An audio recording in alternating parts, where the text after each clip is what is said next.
A lot of times I see it's the words corporatism and corporatocracy that I'll see used to describe. Using the word corporatism to describe like a government that's basically controlled by like business interests and whatnot. Corporatism isn't the hey Cal, how you doing tonight? I will redeem that hydrate reward.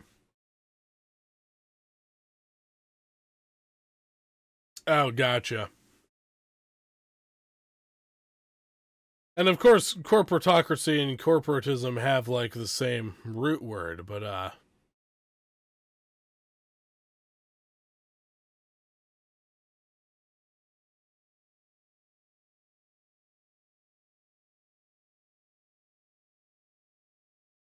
okay. Corporatocracy is the term that is used to refer to an economic and political system controlled by corporations and corporate interests. It is a form of plutocracy, basically.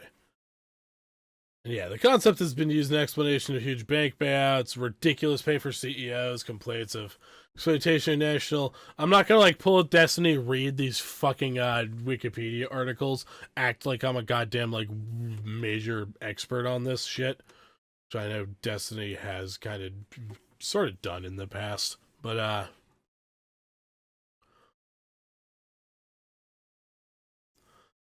yeah, so here it even Wikipedia even references Howard Zinn here, arguing that during the Gilded Age in the United States, like around the turn of the century and shit, the U.S. government was acting exactly as Karl Marx described capitalist states, pretending neutrality to maintain order but serving the interests of the rich. And he's exactly correct. During the fucking Gilded Age, the government existed exclusively to, like, enforce the will of the robber barons and, like, Andrew Carnegie and captains of industry and shit like that.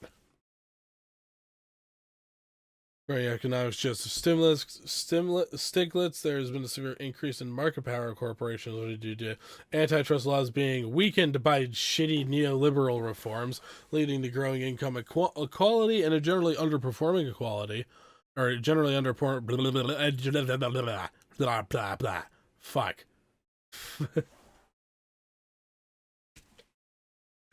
I'm gonna solve that by having more drink.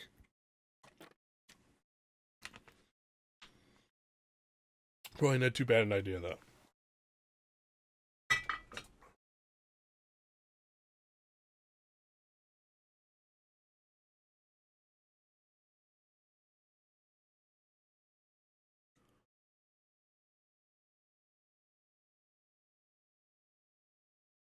Yep, that was me trying to read. My like little intro song is also an instant based is literally remixed from an incident of that. You know this song?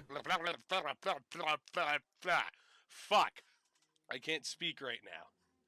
God damn it. Fuck. Fuck. Fuck.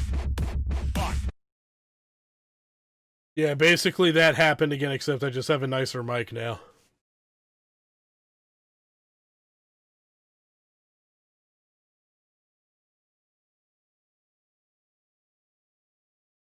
So I like have appreciation for the theory of Karl Marx, but like whenever here's the thing about theory nerds when it comes to like leftists is the serious theory nerds that like worship their fucking theory.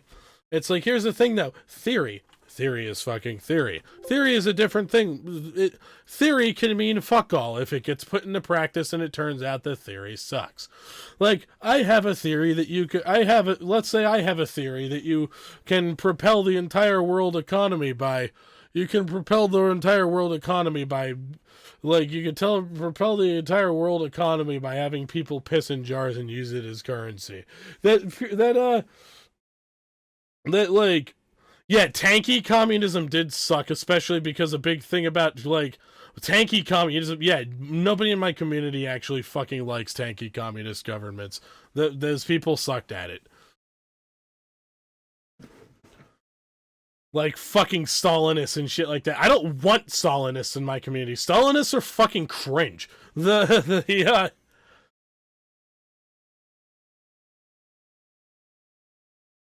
Yeah, it was like a big power grab thing. But yeah, regardless of the fucking Soviet Union and shit like that, though. Oh, where the fuck was I going with that shit? Yeah, anyways. Oh yeah, about theory. Like, I can, like, say that I have a theory about people, yeah, that doesn't entirely surprise me because I think, like, way back in the day in the United States, there was a bunch of Stalinists and the United States Communist Party was mostly Stalinists.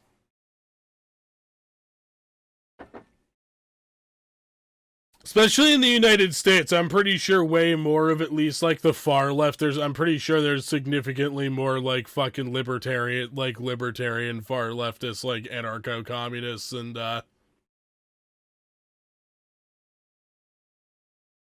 yeah, I'm not that big on Lenin either, because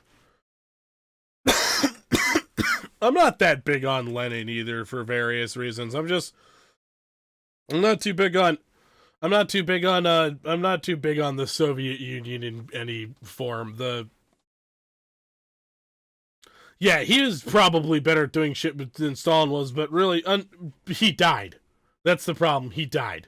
So him being maybe like better at doing things compared to Stalin ended up sad, like not really meaning much because he died. But he was still like he was a tyrant. There was a big cult of personality around him even when he was alive.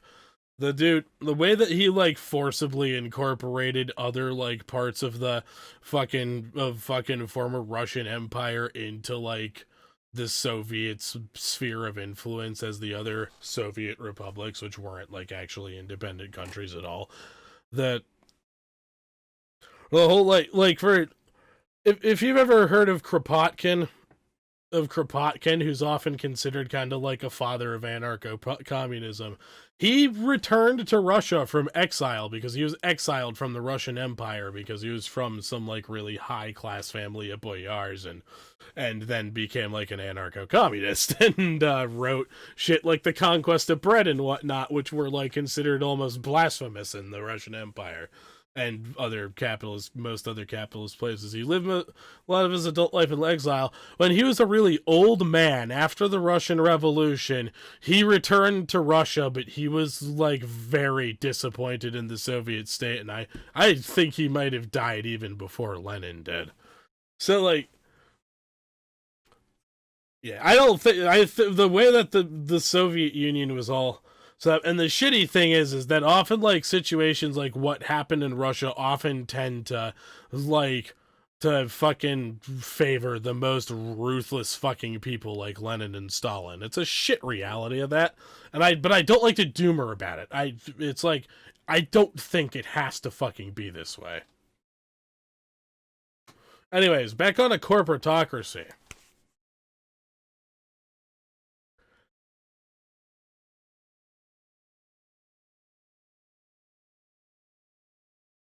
Another hydrate redeemed. Back on the corporatocracy. Political economic system controlled by corporations, corporate interests. Basically what we have now. And I'll often see people use we went on this tangent because I was talking about, it wasn't really much of a tangent. It was like related. Especially like during the Gilded Age was a serious period of when corporatocracy was especially rampant in the United States.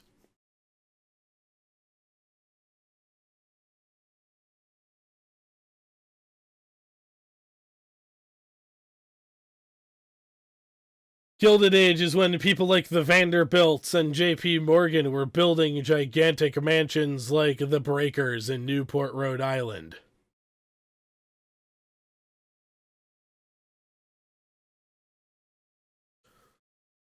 It was an era, it was as well as having like immense wealth demonstrated such as shit like this, the Gilded Age was also an era of like abject fucking poverty. And there was a very, very obvious, visible, contentious concentration of wealth. We're having a very similar situation right now, I would argue, although under different material circumstances, because this was when people were being enslaved working in like mass heavy industries. Now it's just like totally it's a similar situation but with totally different industries. And a lot of it, and now having this whole like higher education racket worked into it.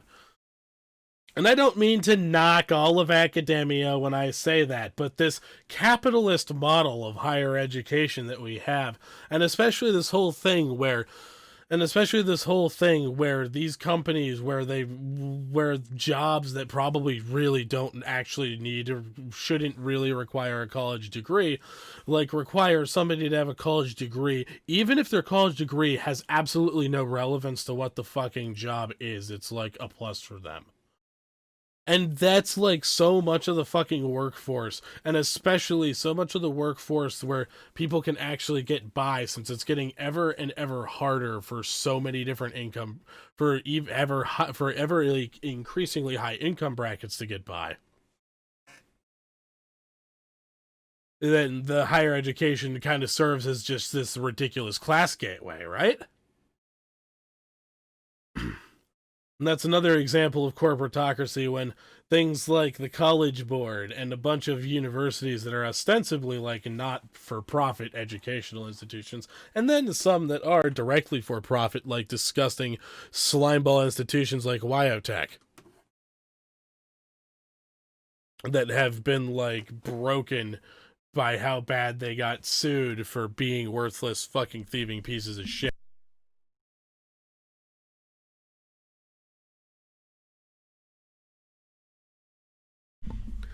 Anyways, all this kind of shit, this is examples of corporatocracy.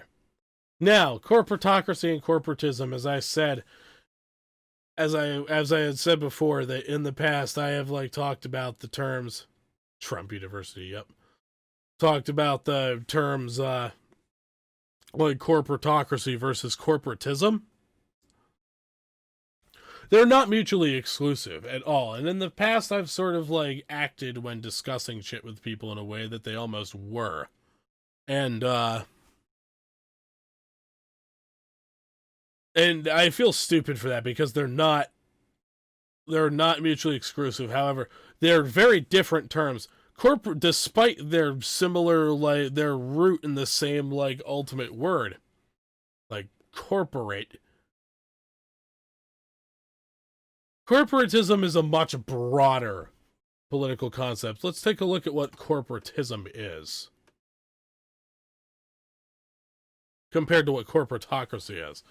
Now, corporatism is a political ideology that advocates the organization of society by corporate groups such as agricultural, labor, military, scientific, or guild associations on the basis of their common interests. This term is derived from the Latin corpus, or human body, just like the term for like corporation. The hypothesis that society will reach a peak harmonious functioning when each of its divisions efficiently performs its designated function, such as a body's organs individually contributing its general health and functionality, lies at the center of corporatist theory. And these corporatist ideas are incredibly old. They've been expressed since like ancient Greek and Roman societies. Catholic social teaching, Christian democratic political parties have like have a lot of corporatist ideas incorporated in them. All sorts of they've been according to this Wikipedia article, they've been paired by various advocates and implemented in various societies with a wide variety of political systems, including authoritarianism, absolutism, fascism, liberalism, and socialism. In a way, corporatism can kind of is like it's an incredibly broad construct, an incredibly broad ideology. Which, well, ideologies are constructs basically, but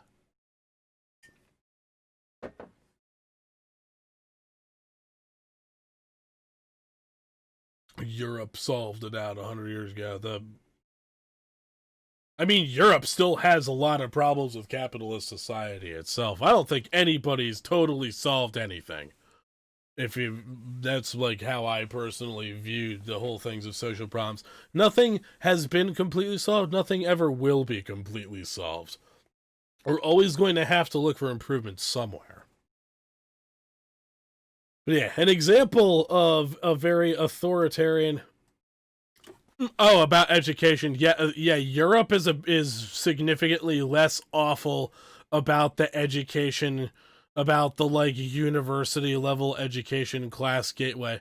Well, I don't know. I'm not knowledgeable enough to like confidently assert that, but Europe with how much better a lot of things like public higher education are within Europe, it's a bit less of a class gateway for sure.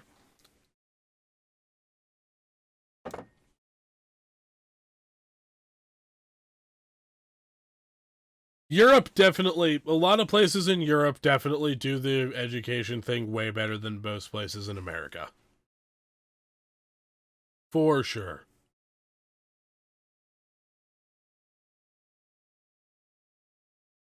Yeah, so a lot of governments in a lot of Europe should like cover your tuition if you like live there and whatnot.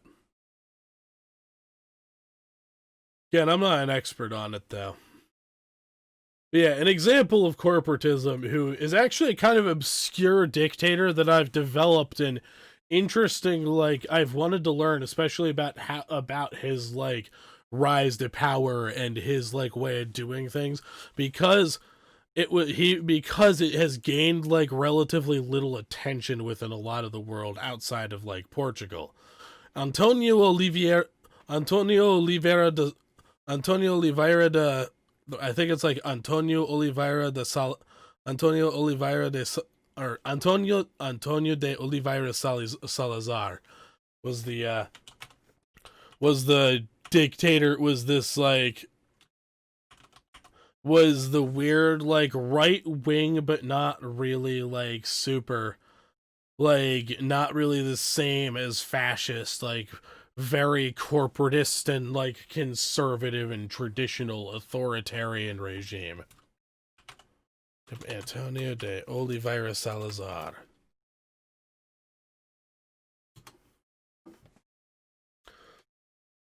Antonio de Oliveira Antonio de Oliveira Salazar was a Portuguese statesman and economist. That's right. I forgot he was an economist by trade. Who served as the Prime Minister of Portugal from 1932 to 1968. Holy fuck. I knew that he was in for a long time, but I forgot it was that long. And he was responsible for the Estado Novo, which was which was a very corporatist authoritarian government that ruled Portugal until 1974, a few years after Salazar died.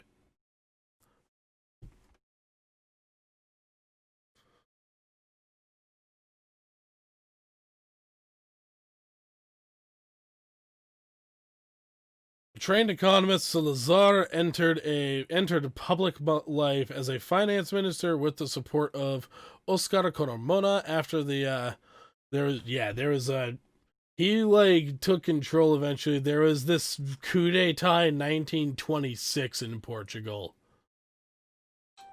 that resulted in people seizing power of the nation, I guess the military. But anyways,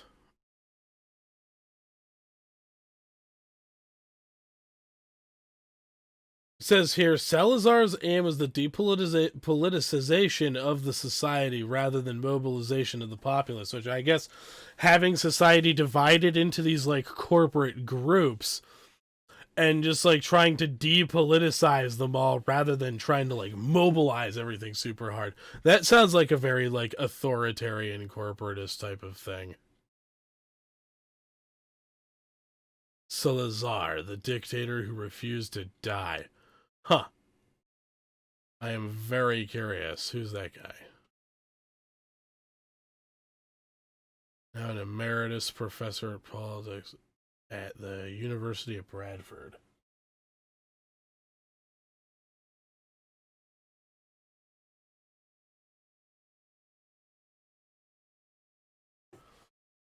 Yeah, so what Salazar was about was he was opposed to, as you see here, he was opposed to democracy, communism, socialism, anarchism, and liberalism.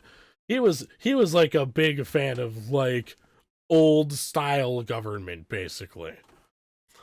And his rule was very conservative and nationalist in nature. He promoted a lot of like very traditional like symbols of Portugal and whatnot, and he distanced himself from like Italian style fascism or not Nazism, and he criticized it as a pagan Caesarism. That's an interesting way to describe it.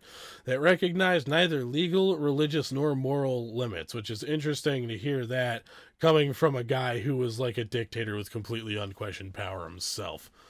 Unlike Mussolini or Hitler throughout his life, yeah, Salazar was very different from like Franco, Mussolini, Hitler, these other like fascist dictators that rose, these fascist dictators that rose in Europe. He wasn't really one of these like big like charismatic figures. He was almost like the very like the like technocrat who like did his job and who like did his like extremely authoritarian job. This is all why I find this guy. I find this guy such an interesting fucking character. He was weird. And he was like I think he was like relative, like he didn't get involved in World War II. He was like a friend with Franco. He was a friend with Franco, who was basically the Spanish fascist.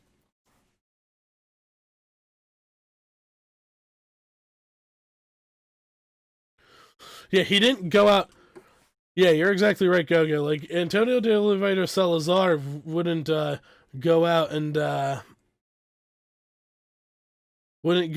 do the Mussolini thing where he'd be all like a serious braggart and be like,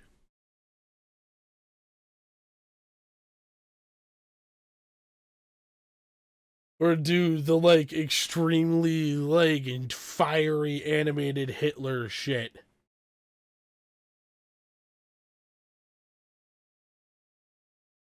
He was just There was just something so interesting about this guy compared to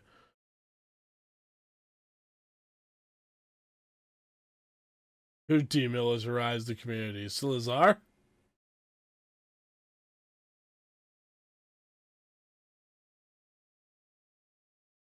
Salazar was against the whole party concept. In 1930, he created the National Union, a single party which he marketed as a non-party, announcing that the National Union would be the antithesis of a political party. Promoted Catholicism, but argued that the role of the church was social, not political. Yeah, and that's another thing is like oftentimes like corporatist ideologies can incorporate like religious shit too. Corporatism is just it's very broad. And this is just reason why we're checking out Salazar is because he is one of the people, he is a specific person who had a very corporatist idea about how to do things.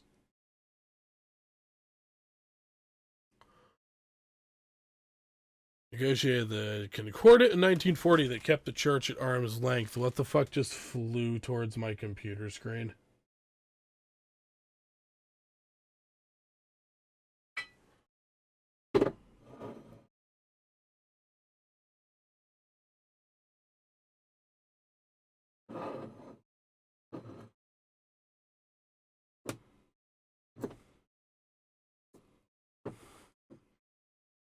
Ugh.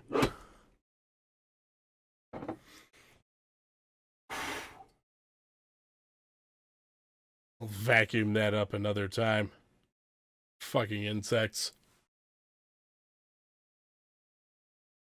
God damn it.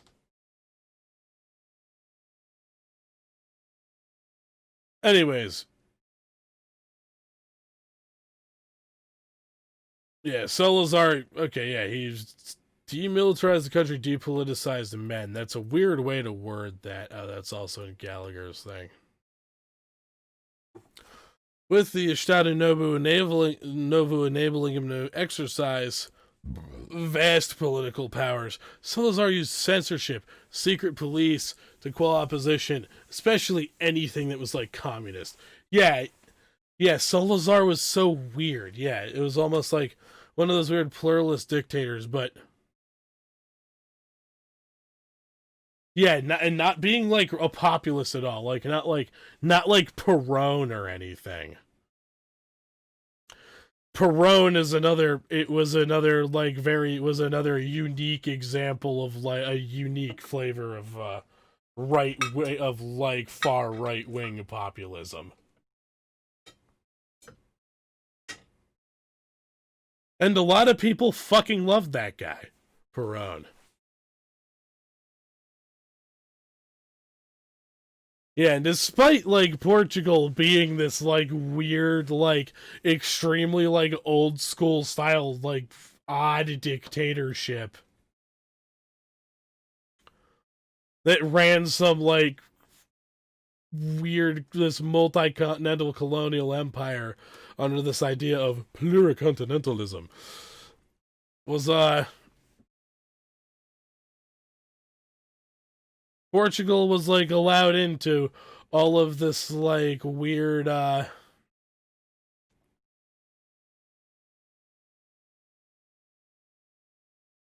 still allowed into founding things like NATO and whatnot, despite it being this like weird right wing dictatorship. Spain was like kind of kept isolated for a few years because they were kind of viewed as a fucking pariah.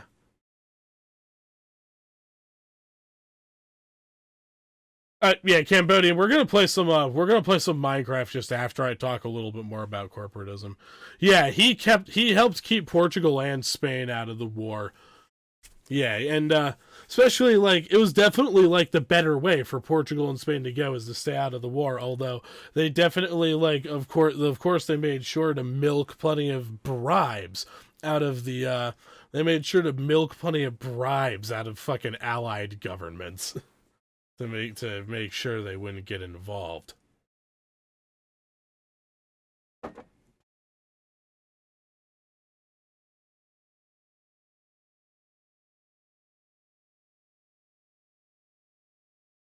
Similar guy in Turkey.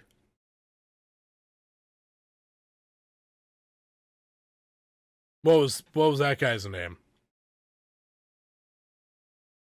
Ultimately, my point with like talking about these corporatist dictators is like, well, corporatism and corporatocracy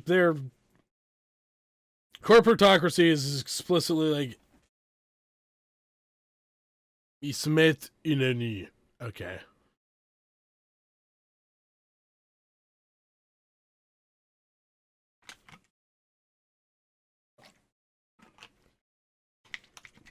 I'll look him up in a second, but something like this could be exercised through a corporatocratic government right now. You could argue that you could argue that we're actually in something right now. A sort of like corporatist thing where it divides people into like different like pluralist groups, but the like ruling class of all of them is all business interests. But you find lots of common things between Salazar and Inunu. How am I doing on the pronunciation? It is God, the umlaut I know in German it's called like the umlaut on the letter U, the like two dots over the O and the U, they render so goddamn small on my chat. Okay. Yeah, cuz they're basically pronounced pretty like similarly to how you pronounce those letters in German, right?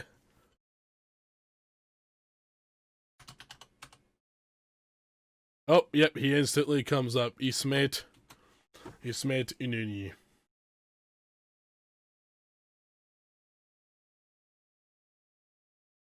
İsmet İnönü was a Turkish statesman, served as Oh, he was the guy who succeeded Atatürk.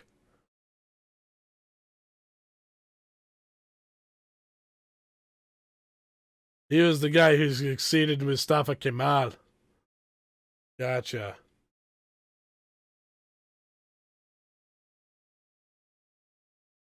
And Inuni is a town where he was like commanding some force of a place. Okay.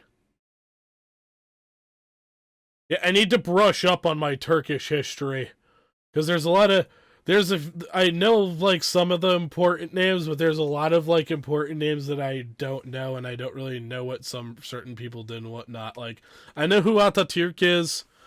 I always forget the names of the like last sultans of the Ottoman Empire. I know that like Abdul Hamid was one of them. I forget if he was he like the one that got installed after like the coup d'etat to reverse the reforms of the other sultan.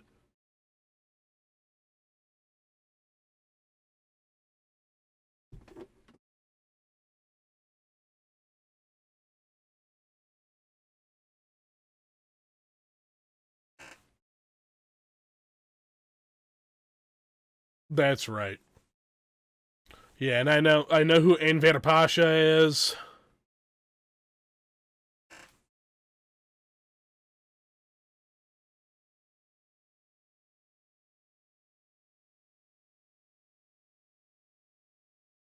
So Inini served as the prime minister of Turkey for several terms, maintaining the system that Mustafa Kemal had put in place. Acted after every major crisis. What the fuck was the Sheikh Said rebellion? Kurdish rebellion aimed at reviving the Islamic Caliphate and Sultanate. These elements of Kurdish nationalism to recruit. Huh. That sounds like something that will lead us down some ridiculous rabbit hole that I am not trying to go down tonight. I'm gonna focus on Inuni for right now.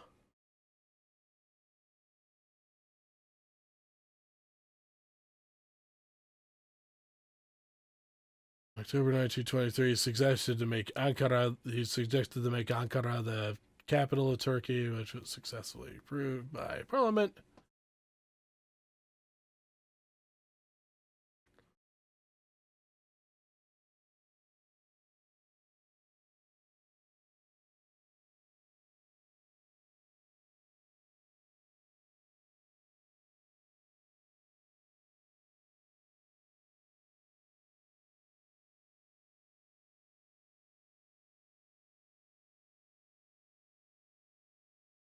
Sorry, just looking at his terms. The National Chief period. Inunu is viewed as the appropriate candidate to succeed him, was elected the second president of Turkey.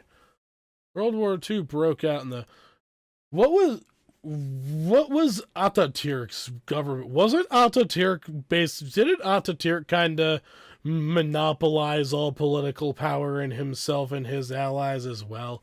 Because I noticed it said that there's this there was a one party period.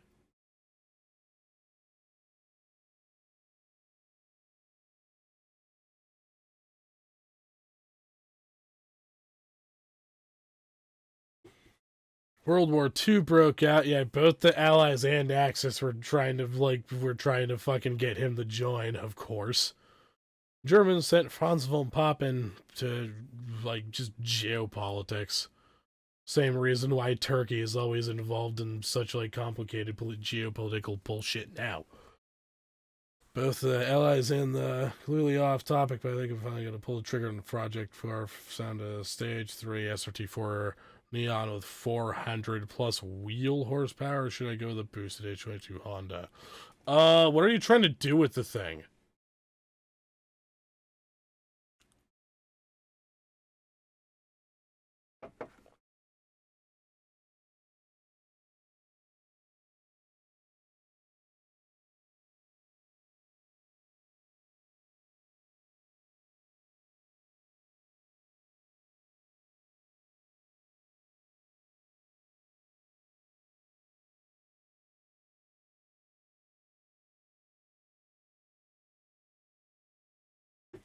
You're trying to what?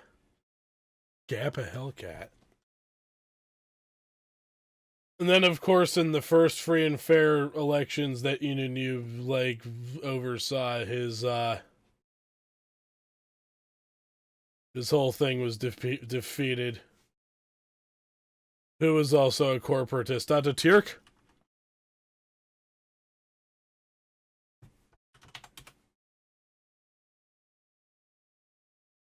Or are you talking about Inanu? Yeah, I saw Inanu was in office for a really fucking long time.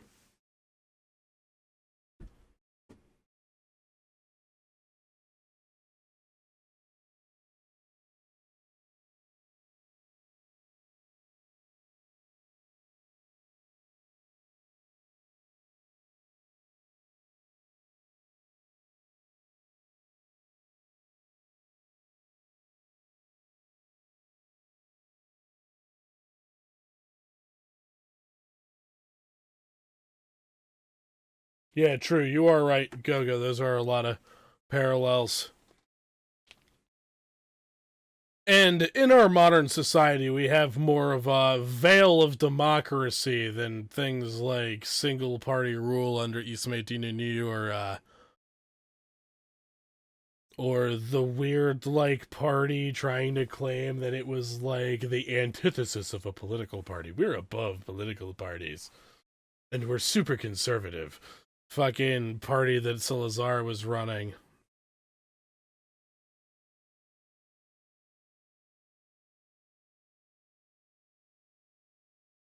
Also demilitarized, yeah. Yeah, they had like exclusive political power. Any like group or class having exclusive political power over the others always like an extremely like bad scenario in any even when it's like tanky governments where it's this like political class. It's like, we're bringing about communism to get rid of class. It's like, no, you're just creating your own political class to shit on everyone else with, you fucking piece of shit. Fucking tanky.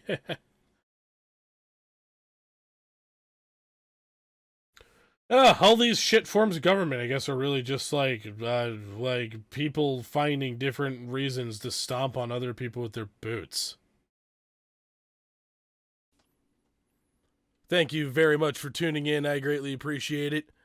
If you enjoyed this, then you might enjoy one of my live broadcasts over at twitch.tv/BeerBashJohnson. And if you would really like to support the channel, go on over to my Patreon at patreon.com/BeerBashJohnson. Both of those links are in the description below this video. And I wish you a wonderful day.